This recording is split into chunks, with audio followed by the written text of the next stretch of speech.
សាលានេះមានចម្ងាយ119គីឡូពីភ្នំពេញហើយ53គីឡូពីទីរួមខេត្តកំពង់ធំបាទពិតជាមានសេចក្តីរីករាយនៅក្នុងភូមិជុកសាច់របស់យើងខ្ញុំនេះគឺមានសាលាឧទ្យាល័យមួយកន្លែងហើយដែលមានបរិស្ថានល្អស្អាតអ្នកគ្រូគឺគាត់យកចិត្តទុកដាក់ในការបង្ហាត់បង្រៀនកូនសិស្សហើយសិស្សក៏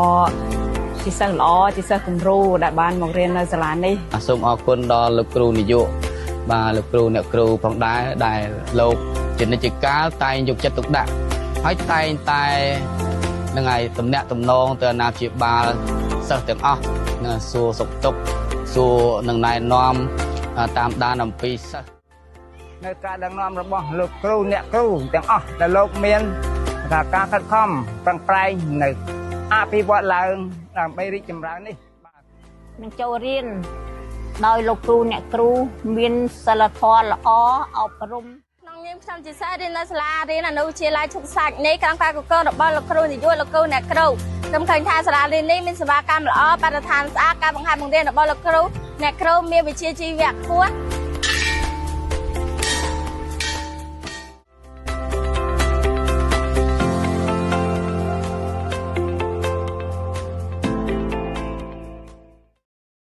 ទាំងអស់គ្នាស្ដាប់តាមជាខ្ញុំតម្រង់ជួរដាក់សម្រាប់ប្រងសម្រាប់ប្រងព្រៀបគ្រប់ទង់ជាតិនៃព្រះរាជាណាចក្រកម្ពុជាជំរាបគ្រប់សូមពួរទេវតារាសាមហាក្សត្រយើង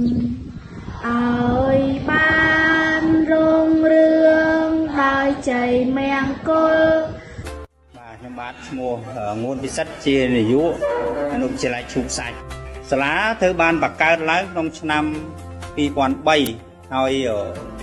ពាក់ព័ន្ធនឹងពេលនោះសាលាមានការលំបាកហើយសិស្ស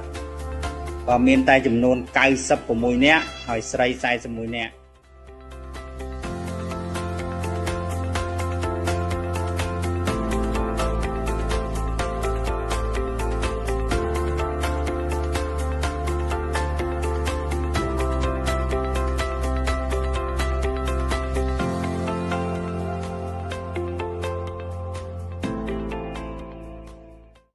ខ្ញុំជាបណ្ណារក្សដែលកាន់នៅបន្ទប់បណ្ណាល័យផ្ទាល់ចាបណ្ណាល័យនៅសាលានាងខ្ញុំមានរៀបចំជាសេវាការវិភាគប្រចាំសប្តាហ៍ហើយសិស្សចូលអានគ្រប់ថ្នាក់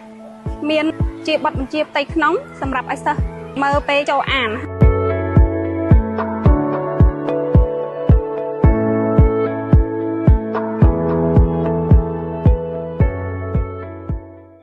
ក្នុងអនុវិទ្យាល័យឈឹកសាច់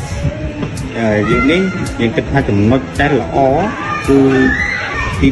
1កាត់បន្ថយសិស្សបោះបង់ការសិក្សាហើយទី2សាលាតែងលើកទឹកចិត្តឲ្យសិស្សខំរៀននិងស្រឡាញ់ភាពស្អាតហើយទម្លាប់សិស្សឲ្យរស់នៅស្អាតនៅក្នុងសាលាក៏ដូចជានៅផ្ទះចំណុចទី3សិស្សចេះទុកដាក់សម្រាមនិងមិនចោលសម្រាមផ្ដេសផ្ដាស់នៅសាលាក៏ដូចជាសហគមន៍ហើយចំណុចទី4សហគមន៍មានការចូលរួមយ៉ាងខុសៗយ៉ាងច្រើនមែនទែនចំណុចទី5ដាក់ទឹកនាំមន្ទីរអប់រំក៏ដូចជារដ្ឋបាលស្រុកកាលាយរំស្រុករហូតដល់ថ្នាក់ភូមិបាទជាពិសេសលោកអាបាលស្រុកបានលើកទឹកចិត្តខ្ញុំជាអ្នកដឹកនាំក៏ដូចជាសាលាក៏ដូចជាសិស្សានុសិស្សដែលយ៉ាង